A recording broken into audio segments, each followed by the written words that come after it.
Hi Begin family, this is Dr. Bernard Jin coming at you from Bites Institute. Today I want to share an exciting part about creating your own disinfectant. Yes, this is the chemical we've all been talking about, hypochlorous acid. Now this is a unit which I purchased. The unit is called HOCl Tech. And basically it looks a lot like a tea kettle, and I'm hoping to show you just the process of making hypochlorous acid. It's really simple. Now you can actually take this video and use it to train your support staff, so you can basically delegate them to make this hypochlorous acid, and you can literally make it at will. It's kind of like printing your own money. It's kind of amazing. It's kind of like printing your own money. Now let's talk a little bit about this unit. So it looks a lot like a tea kettle, all right, or a little electric kettle. And so what you do is simply you open it up and you pour water in it. Now there is a 0.5 liter marking, or 500 cc's, or a 1 liter marking. And so basically I'm going to make 1 liter of hypochlorous acid. So I'm simply pouring water in here. Right? I'm going to try and make it to the 1 liter mark. There you go. There's your 1 liter mark. And then that is when you have to buy your own salt. So you have to buy your own kosher salt, and the kosher salt, you have to make sure it's not plain old table salt. It should be kosher, meaning it shouldn't have any iodine or added components to it.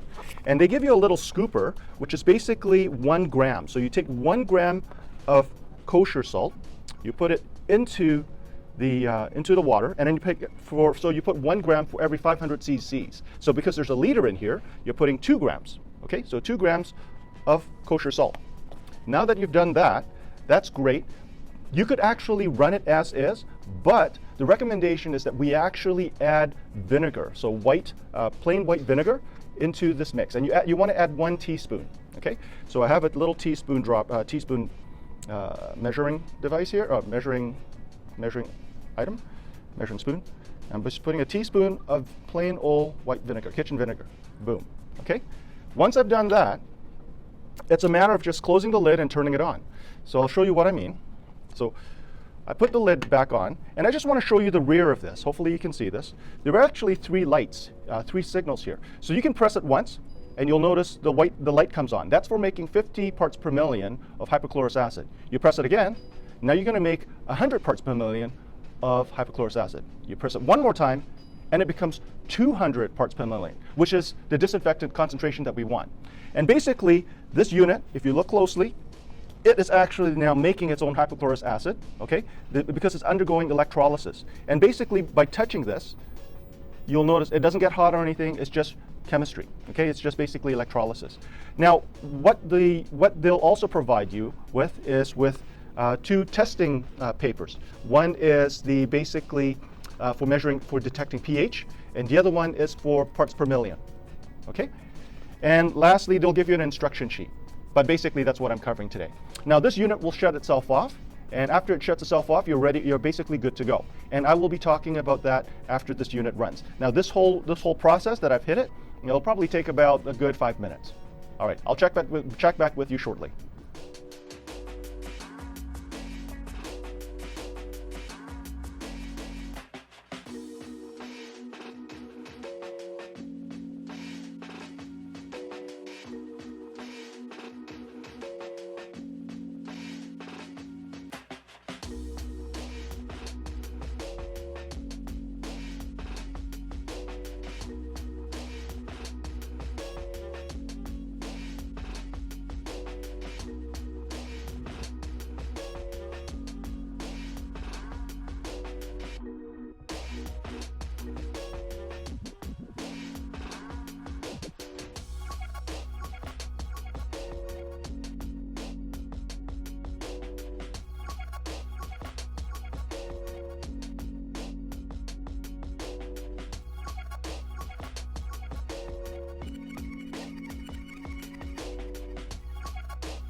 Okay, enough of the hypnotic music and commercial-like video. Just a little bit about the hypochlorous acid. I just want to give you a little bit of history. Now, using chloride to disinfect is actually not something new. It's been around since the 1700s. They've been using chloride-based compounds to disinfect stuff. And this was obviously used before the advent of antibiotics. In fact, back in 1854, they used chloride of lime to address the outbreak of cholera in street pumps in London. Now, it wasn't until the 1930s when sodium hypochlorite, also known as bleach, that became popularized. Now, sodium hypochlorite, its main active ingredient is hypochlorite, which is HOCl.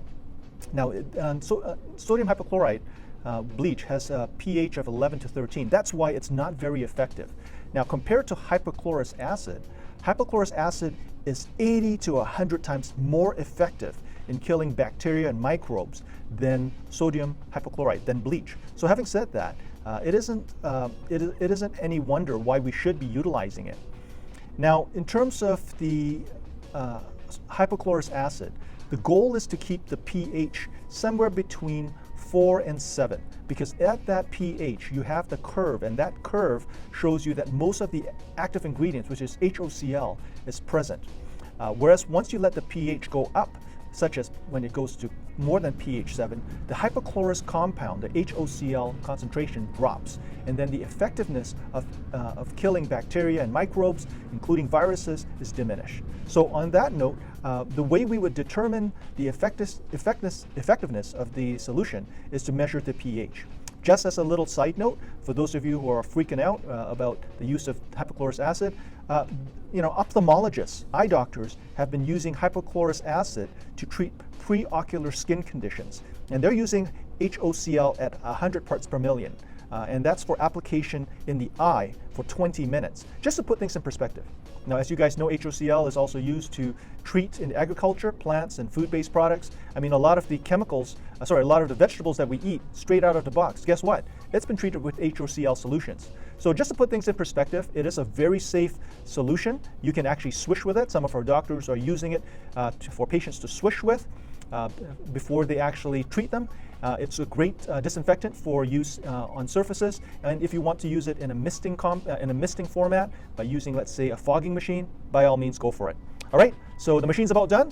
The machine just turned itself off, which means now it's time for us to do some testing, because we know that this machine has undergone water electrolysis. It is important for us to be able to determine if there is indeed hypochlorous acid in there. And so for that, we're going to test the unit by doing a pH test and a parts per million available chlorine test. So this is what we're going to do.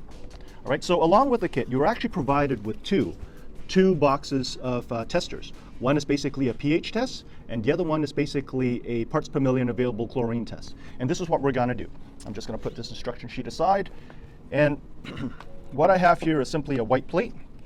I open it up, and I'm just going to tear out small pieces of litmus, and I'm just going to put it, sorry, not litmus, a pH test. I'm going to put one here, okay, and maybe one here.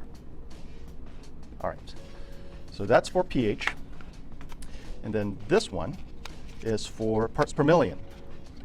And I will zoom in on this for you so that you can see. Now, we don't need a whole ton of this paper, we just need a little bit, so that way we can run it, and it'll kind of give us an idea of where we're at.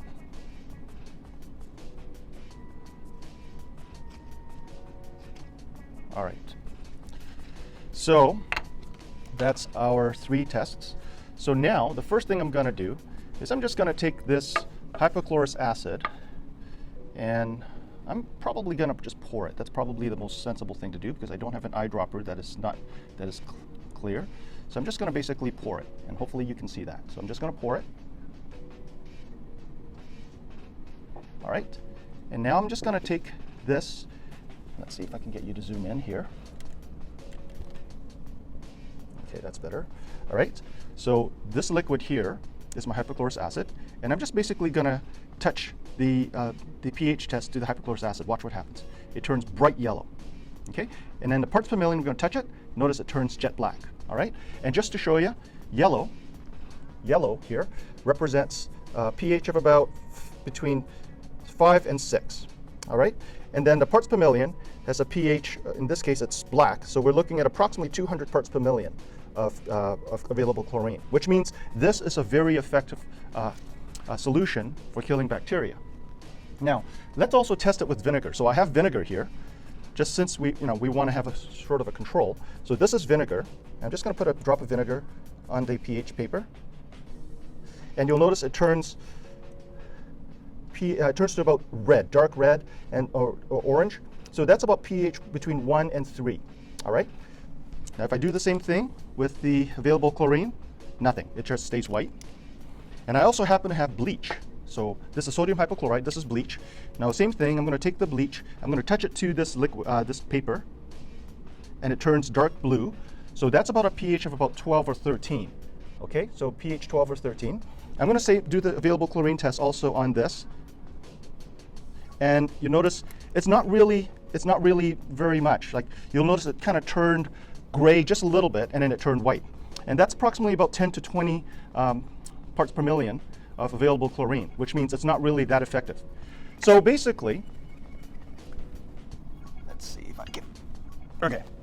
So basically, that in a nutshell is how you make hypochlorous acid.